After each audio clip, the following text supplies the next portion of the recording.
What's up, man? Hello, everyone, and welcome back to the Jake's Take with Jacob Elyachar Podcast. I'm your host, Jacob Elyachar, the chief content producer and writer of jakestake.com, a pop culture entertainment news website. It's episode 120. This has been an incredible year for podcasting. So I have a really great guest today. So please help me welcome this fabulous singer-songwriter and Spotify verified artist. He has as of this recording, over 8,000 Instagram followers and 234,990 monthly Spotify listeners. And if you are a Songland fan, he was just featured on Songland Season 2. So please help me welcome ChrisLee. Hey, what's up, man? Thanks for the intro. Appreciate it. You're so welcome, Chris. And also, guys, before we get started to this conversation, please, if you're watching us, please give us a like. And also make sure that if you're listening, please give us a 5-star review and also subscribe. All right, Chris, let's get ready for this conversation. So when did you get interested in music, and how did that passion evolve into desire to pursue a career in the recording industry? You know, music has definitely always been a pretty important staple in my life. My immediate family wasn't necessarily very musical, but my mom's family, she was one of 8 kids, and everybody was in music to some degree. So it was always supported heavily in my life, and I was in choir from a very young age. From as young as I can remember, there was some form of music and piano lessons, and that evolved into guitar lessons when I was like in 4th grade. I had a phenomenal grammar school music teacher who really sparked my interest in songwriting and guitar. And the guitar was really the first instrument that made me fall in love with the process of songwriting and musical expression in a bigger way than I think other instruments had, because as much as I loved piano, sitting in one spot didn't really work super well for me. So I didn't like sitting at the piano to have to practice.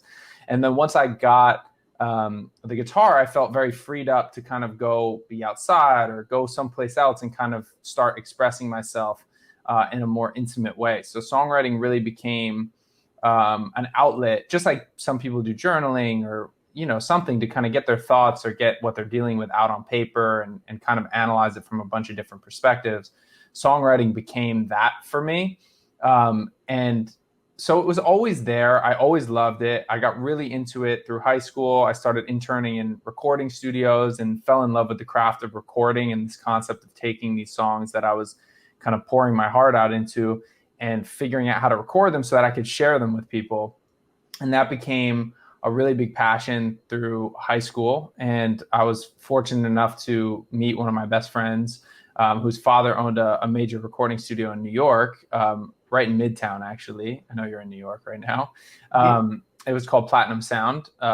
And it had like the top R&B hip hop artists coming through. His father produced for Shakira and the Fugees and like all these people. So I was just fortunate to have kind of stumbled into that at a young age. And that was the thing that kind of solidified it as, oh, this is like, you could actually do this as a career. For me at that point, it had just been something that I loved to do, and it felt really good, and I loved sharing with the people I love and friends at school and things like that. But that was the first thing that really made it seem like an attainable career path. And then that leaned into Berklee, and I went to go to Berklee College of Music in Boston, which just kind of refine my skills a bit further. But to be honest, up until I found out about Berklee, my goal was to go to school for psychology. I love psychology. I love how people think. I love helping people with how they think. And I thought I wanted to be a psychologist.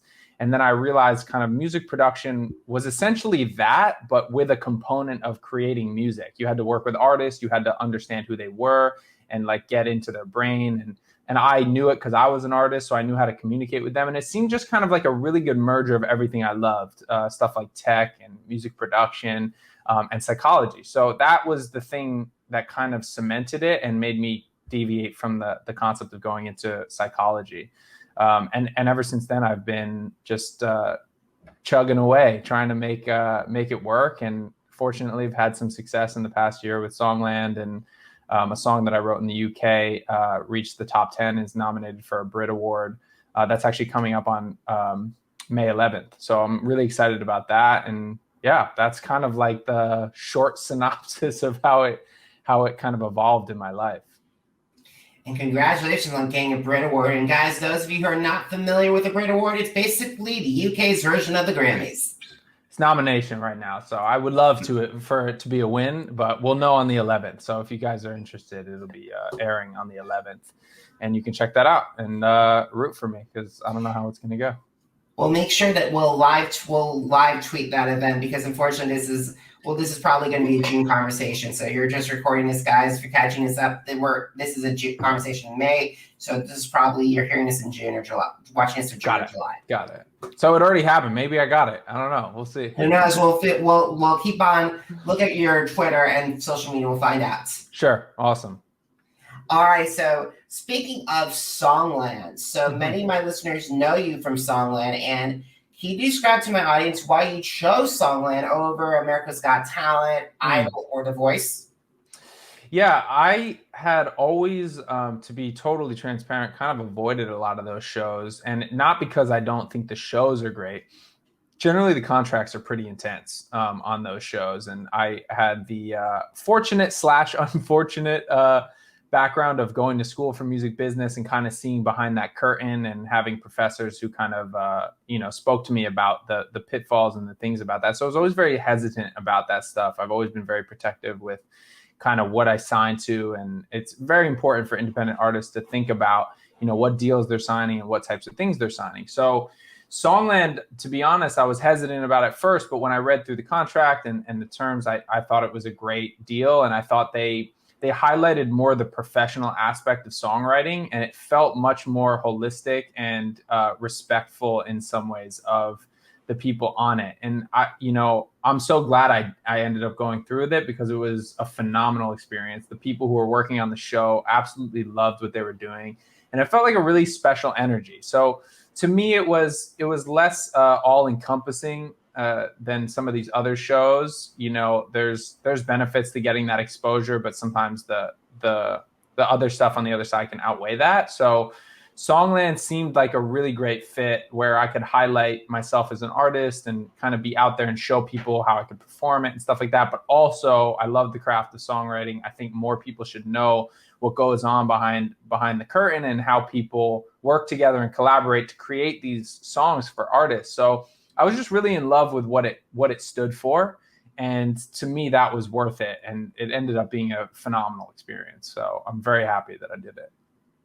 I'm glad you did too. And I think Songland, even though I watched like clips of it, compared to like an Idol, A Voice, an X Factor, you could definitely see there was a lot more love, care, and attention. And that the songwriters like Shane, Esther Dean, Ryan Tedder were really invested in you guys compared to some of the coaches. And no offenses to like Shelton or Simon Cowell or any of those judges or coaches, but it seemed like that trio and whoever was brought on as the guest artist was more invested in you guys. Yeah, it was a very special energy. I just think people really loved it. Everybody on set seemed to really love it.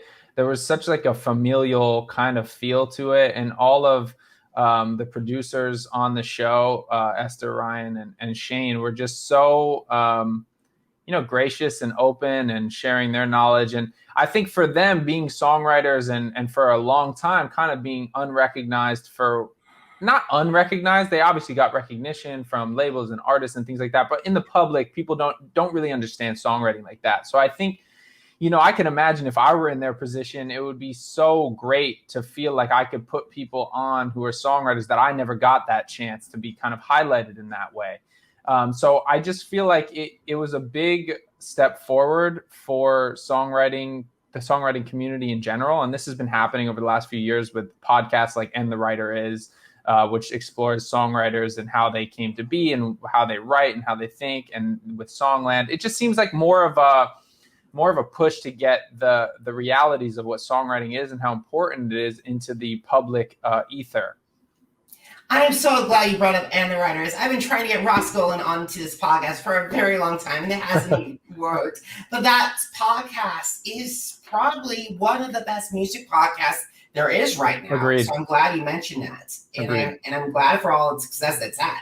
Yeah, I'm a big fan of that podcast. I think they've done a tremendous service to the songwriting industry, and Ross in general is always fighting for songwriter rights and things like that. And for a long time, I think songwriters in many ways have been undervalued for what they're bringing to the table. And that's not me saying it because I'm a songwriter. I'm also a producer, and I also work on the other side, so I understand those other sides as well. But I think that songwriting needs some more recognition because it's what people connect with. It's the human element in the music and the stories, that we connect to, and stories are such an important component to human nature and development. And before there was recorded stuff, there was passed down oral stories, and it's kind of what has fueled society for its entire existence. The tradition of sharing experience, and I feel like songs these days do that in some ways more than anything else, with maybe the exception of like TV shows and video. But those all are,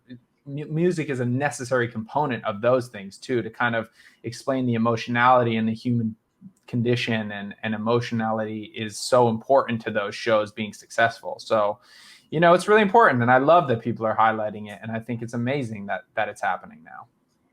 All right, we got to get to Lovestruck. It's your song that impressed the legendary R&B group Boyz II Men. So what did it mean to work with Esther Dean on reworking on that song and having Boyz II Men pick that song as its winner? I mean, it was a totally surreal experience. It's very hard to take it all in the moment when it was happening, because there's so much that's going into it, and there's cameras like circling around you, and you're kind of walking into this center stage in front of all these people who I grew up listening to, and I've been influenced by every single person on that stage's work my whole life, and in many ways it shaped me as a songwriter, as a singer, and these types of things. So it was incredible, man. Like the whole experience of getting that feedback and seeing them light up. I've just been pursuing songwriting for so many years out of my life. Literally since 4th grade, I've been writing songs. So it's been a lifelong pursuit. So to get in front of such incredible artists who I've always looked up to, and have them kind of immediately fall in love with it. And obviously we reworked it and made it better for Boyz II Men and things like that. But the initial idea, just to see people who are of their stature really fall in love with it kind of immediately, was really, really amazing. It's really hard to put it into words how it felt in the moment. And I definitely think that you can tell by these artists that they were very connecting the song. I was watching recently Anna Graceman, who also appeared on in season 2, and hearing BB Rexa lose her mind when they did Bones. And it was just incredible. And like watching Sean Stockman and Wanya Morse actually hit all of those notes and be very impressed with you. That's got to be a really good, as a recording artist, to see that respect and to acknowledge your work and be very excited about your song. Yeah, man, it's surreal. And I was so grateful that they wanted it. Like when you sign up for these types of things and you submit music for these types of shows, you have no idea how it's going to go. It's kind of akin to winning a lottery in some ways. So you just kind of send it off and hope for the best. And I could not have imagined it turning out like that, or it being Boyz II Men. And I'm just so grateful to have had that opportunity and to see them light up. And I hope they perform it for years to come. We were looking forward to, obviously before all the coronavirus stuff came about, we were looking forward to them touring and using it on tour and things like that. They were just gearing up for that. So hopefully that still happens, because I would love to hear that record live with them performing it. Hopefully before they sing End of the Road. Hopefully, yeah. All righty, so let's get to your other songs. I would love to learn the stories behind some of the songs that I selected from your Spotify. I got to start with Bad Drugs. It's your collaboration with King Cavalier, and your most streamed song on Spotify as of this recording, with 8.3 million streams. Yeah, that one, it's funny. That was my first day working with King Cavalier. They're great dudes. We met when I pretty much first moved out to LA, which was like around 2017. I think we wrote that in 2018. And it was just a really organic experience of pulling up to the studio. We were all producing and writing it. And it was just a really fun song to write. It was it was really about, wanting a relationship that might not be good for you, but you're kind of addicted to it. And I was dealing with some of those kind of wake up calls when I moved to LA, and not being used to the scene here and the environment, and certain people having ulterior motives to like why they wanted to pursue a relationship with you. And so it was just really me reflecting on some of the experiences I was having as a songwriter and an artist out in LA.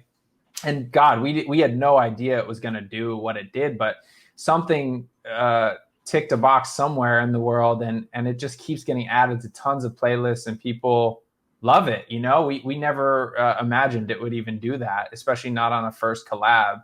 A lot of times when you write with people for the first time, you don't have a ton of expectations of what's going to come out of it. A lot of it is you're getting to know people, but that one seemed to do super well. So, I'm just grateful that it did what it did. And at 8.3, and having a song like that reach that in the millions of streams, that's just incredible. Yeah, it's wild. It's wild. And especially without like a major label push or anything, it's kind of pretty independent as far as its promotion. There is an indie label that put it out, but for the most part, it's just genuine adoption from people who really love the record. Awesome. Let's talk about Trouble. Sure. Yeah, Trouble was also written around the same time, and it was about a similar energy. Honestly, it was like right around the same time I was dealing with a relationship that was a little tumultuous for me, and it was picked up for the show Grownish on Freeform. It's a big the Blackish spinoff. Yeah, so it was featured in season 2, I think like episode 17. It got a big placement on that show, and that kind of was the reason we released it. That was literally just a demo. Like, we had done no further production beyond the first session. It was literally just to get the songwriting down. And the sync company reached out to me and was like, we love it as is. I was like, you sure you don't want me to develop it more? They're like, no, we love it as is. We want to use it for a major scene in the show. And I was like, all right, cool. So it kind of pushed us to release that rather quickly. And the adoption for it has been really insane. It's a really stripped down, pretty raw song. And it was done very quickly with some collaborators that I had met in LA. And people seem to really love it, and it keeps doing its thing on playlists, and people keep discovering it. And, I think music in general with an independent artist, there's so many layers to it unfolding, especially without like the big radio push or something from a major label. It kind of has these like ebbs and flows. And sometimes, like Bad Drugs wasn't like skyrocketing immediately, but within like the last year or so, it just shot through the roof. So yeah, that one's been an incredible journey. It was amazing to see it on television in like a major scene in the show. Yeah, it's incredible. Alrighty, how about Found Her? Found Her was written, it was actually the song that kind of made me move to LA. I was just in 2017, I was just starting to visit LA and really falling in love with the Los Angeles and my career here, and how things were moving, and falling in love with the climate and the landscape. And I would say Found Her is really a love letter to California. It's really not, people think it's about falling in love in California or something like that. It's really falling in love with California that prompted this song to happen. And I remember we came out for a trip kind of early kind of later 2017. And we got back to New York after that trip, me and my friends who were visiting, and we were like, what are we doing over here? Like, we started writing this amazing song out there. It prompted us to finish it, and then pushed us to kind of make the decision to move out to California. And it was a pretty amazing journey. It actually had completely different production at first, and we worked with a producer, Jordan XL. He's a phenomenal producer. He's worked for tons of artists on Island and became a close friend of mine. And he just kind of gave it a life in his production that really set it apart and made us fall in love with it all over again. And that was really my first single out when I got to LA. And that's incredible. Like, it's definitely the jump between moving coast and like having that, like, no matter if you're either on New York or LA or Nashville, I definitely think if you're if you want to find success in the music industry, those three areas are probably the best. And if you have and Atlanta as well, we have to be fair for Atlanta and Miami as well. Totally. Those Atlanta five areas, coming up. yeah, those 5 areas are a must for major music. Yes, exactly. And that's how it felt. I was in New York for a year prior to moving out to LA. And as much as I loved New York, I felt like it was it had less movement than LA did, because LA is such a concentrated dose of creatives.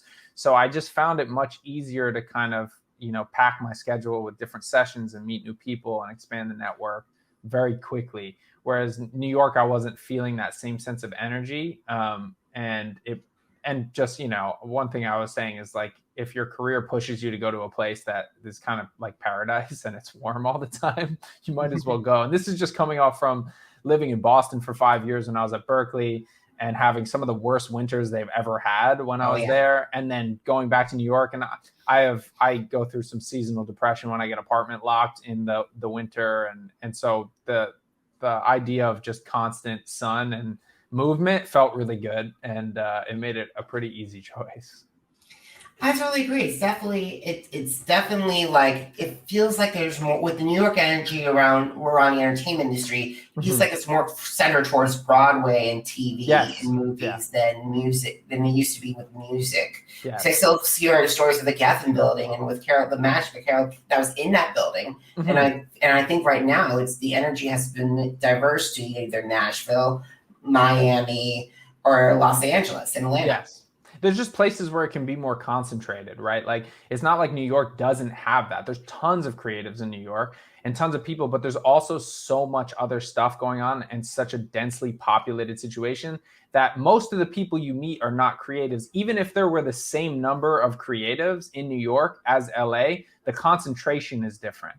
And the concentration really in LA of that many people being packed into one space and a lot of them being creatives just kind of leads toward more of a feeling of flow when you're creating. And that was the thing that set it apart, because I had my people in New York and I had studios that I went to, but it felt much more spread out and not as easy to kind of stumble into opportunities as it was in LA, and I'm assuming Nashville and certain things like Atlanta, because these are places that, because of a myriad of factors, or just have a higher concentration of creativity going on in one place. Awesome. Let's start with, how about Pray to You? It was a collaboration with Nico the Kid. That one was written, actually, I was writing it with two friends of mine, Matt and Joe, who I wrote the song Don't Need Love that went top 10 in the UK. We wrote that actually thinking of it as a record for Justin Bieber. We were like writing for Sync.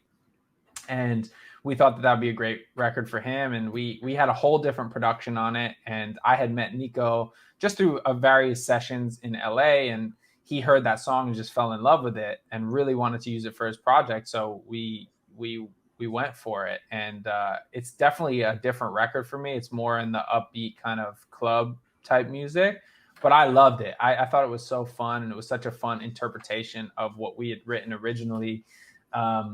It just kind of took on a life of its own, and it became a very different record for myself.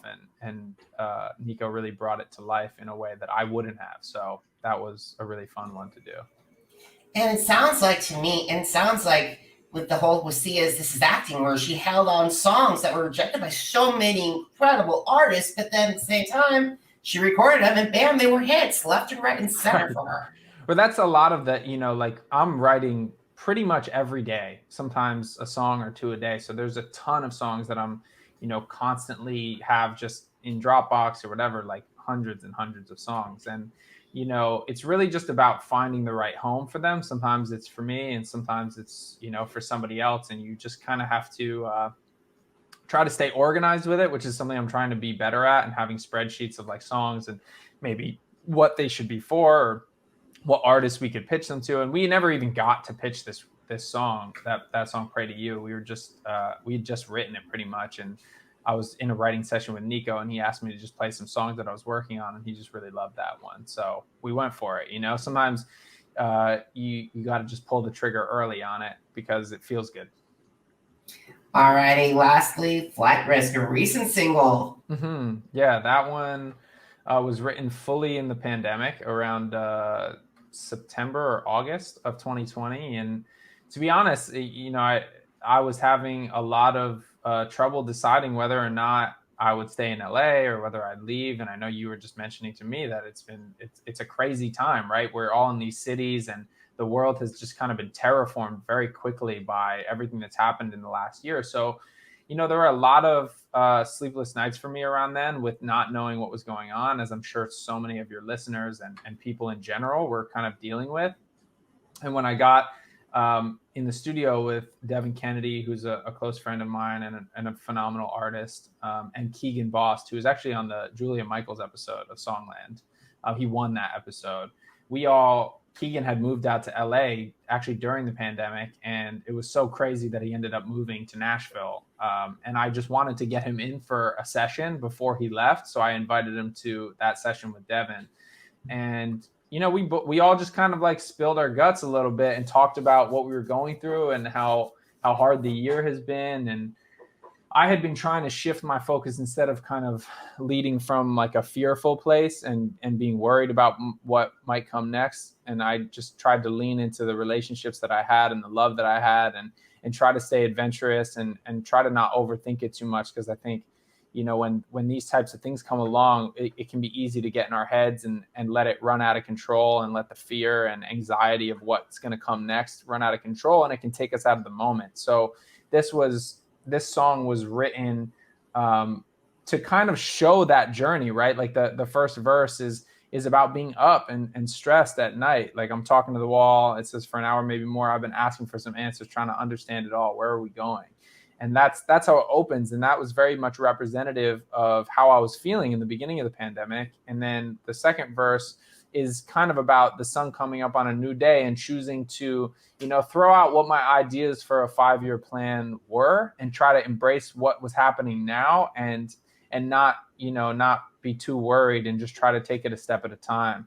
And so what I found with this record is when we first wrote it, it was very much still tied up with those kind of fear emotions for myself. But once we started getting a little bit more through this, like toward when the vaccine rollout was starting and people were starting to see some hope with this situation kind of coming to a close. And I know we're not out of the woods yet, but it started to feel a little bit more triumphant. And this song took on a whole different meaning for me and felt really exciting and like a new adventure. And it's why it prompted us to kind of release it when we did. We wanted people to be able to go into the summer and be excited and play this song as almost like a triumphant anthem of what we just went through and kind of this collective experience that we all had and moving forward, go into it with some energy of love and excitement and try to take on what's next. I totally agree. And that's why I love that so much. I had it featured on my Artist to Watch. And oh, cool. And I thought it was like definitely a candidate for Song of the Summer. Yeah, that's why we ended up pushing it out when we did. It just felt so fun. It just like as Dev, what the co-writer and co-producer of the record said, once it starts, it just doesn't stop. It kind of takes you on a journey immediately. It's like, it really does feel like a flight. Like it really feels like you're just kind of swept off your feet and you're just going with the song and then you land at the end. And we even used some effects to make it feel like, you landed on a plane at the end of that record. And it was just so fun, man. We fell in love with how it felt. It was such a blend of different kind of genres. In some ways, it feels like a dance track. In some ways, it feels just like an up the middle pop track. And in some ways, it even has some like country elements to it, which we can thank Keegan for. He's from Alabama, and he kind of brought that flair to it as well. So it's a really cool mixture of different styles, and it kind of turned into its own hybrid of its own kind of sound, which is what I loved about it. It felt very different from things that I had heard in the past. Awesome. So who are your dream collaborators, the singers, songwriters, and producers that you would love to work with, and how would they enhance your sound? I would love to work with the artist Her. I think she's a phenomenal singer and just has such a soulful way of approaching music with a pop sensibility, but there's still deeply embedded soul. People like Daniel Caesar, I love his voice and just his writing style, how he kind of operates his It's kind of like a throwback kind of vibe, but with a new school twist to it. SZA would be an amazing collaborator. I love her writing and just how she writes very differently than other people. It almost feels like it's all over the place, but it makes sense and it feels so good and so different. Those are kind of some of the artists that I would be excited to collaborate with. As far as producers, I'd love to work with Max Martin. I think he's a phenomenal producer. I just loved what he did with like Taylor Swift's 1989 album, and obviously so many other Britney, Backstreet Boys, yeah, everything. I think he's a phenomenal producer. He's like a top of my list producer because I feel like his kind of philosophy and thought process is very similar to the way I approach records, and meticulous about the vocal performance and how tight it is, and just kind of pop sensibility kind of permeates everything he does, no matter what the genre is. And that's kind of how I think. So he would be up there. Rick Rubin would be a producer I'd love to work with. I just love his kind of holistic approach to things. He's a very Zen guy, and his studio is beautiful, and it's called Shangri-La Studios.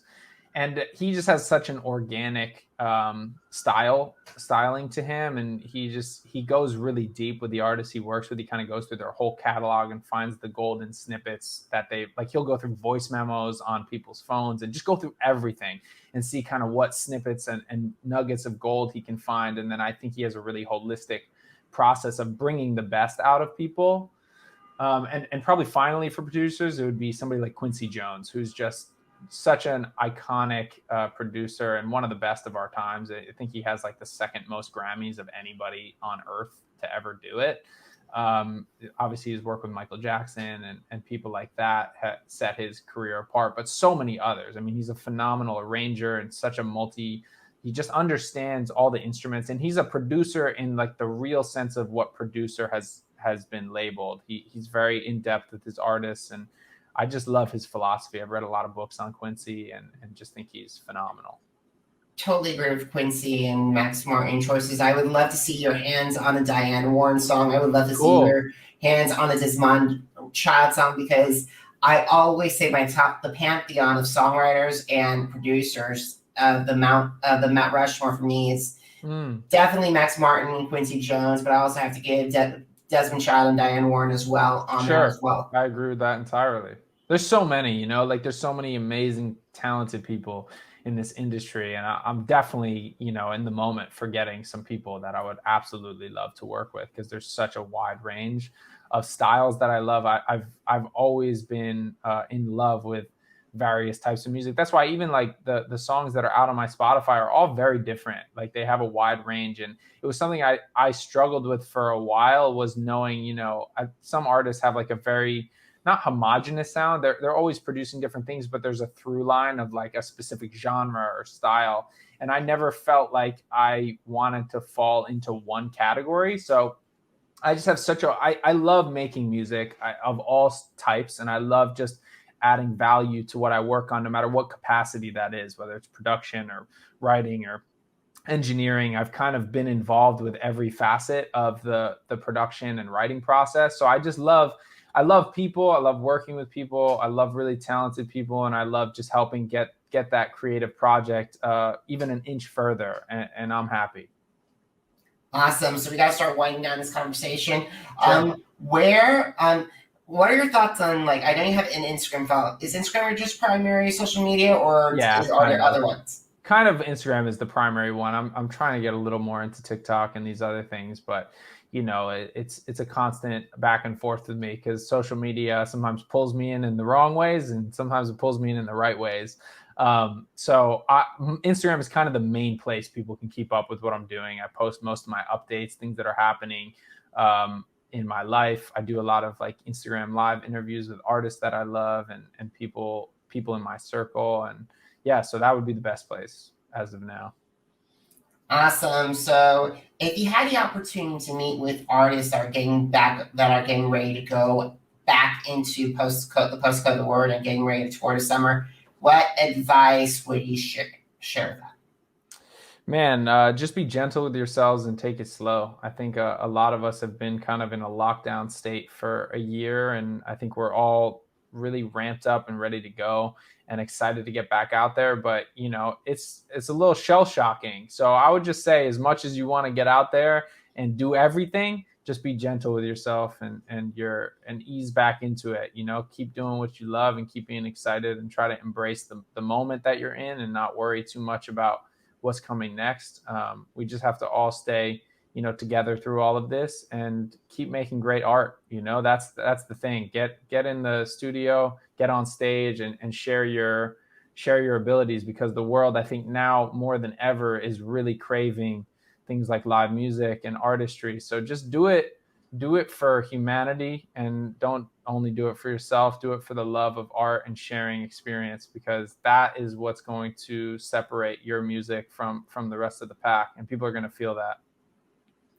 Awesome. So where can my audience find your music and support you and support your music and download it? And also, where can they connect with you on social media? Sure. ChrisLee Music is my Instagram. That's ChrisLee and then music. You can also go to chrisleemusic.com, and that kind of always is updated. It's very simple. It's updated with my newest release, where you could kind of link to Spotify or Apple Music or whatever service that you use. It's kind of all there. And then all my social media is also on that site. So that would probably be the best hub to kind of link to everything else. And please say hi on Instagram or whatever platform you feel comfortable, and I will try to get back in a timely manner. I love connecting with people who are fans of the music, and it's kind of the best part of my job to connect with people. And I love hearing that it's making a difference in people's lives and is played and lifts them up. So I've heard so many stories from people just reaching out and saying how much they loved it. So please feel free to reach out. I'll be happy to get back to you and talk about music and anything else. Awesome. So, guys, if you missed an episode of the Jake Sick with Jacob Elyachar Podcast, has Apple Podcasts, Google Podcasts, Spotify, and Spreaker. Just type in Jake Sick with Jacob Elyachar, JACOBELYACHAR Podcast. And also, are you on social media? Because I'm on social media too. Head to Facebook, at Instagram, Twitter, and YouTube, Jacob Elyachar, JACOBELYACHAR, and please follow me there. And also, Chris, just to let you know, it is Jake Take's 10th anniversary this year. Wow, congrats. That's amazing. Thank you so much. To read the blog that started it all, head to jakestake.com. You'll find more articles, more reviews of music, and also my conversation with Songland alums Father Dude and Anna Graceman as well. So, and also, guys, please consider heading to PayPal to keep my Jake's Take platform up and running. I do this all by myself, and I would appreciate every single support you guys have. ChrisLee, thank you so much for coming onto this show. I had a truly great conversation with you. Awesome. Me too, man. Thank you so much for having me and doing the work that you do and spreading artists' point of view. It's really important, and I appreciate it. All righty, guys. Thank you so much for watching. Thank you so much for listening. Until next time, have a great one, everybody. Bye.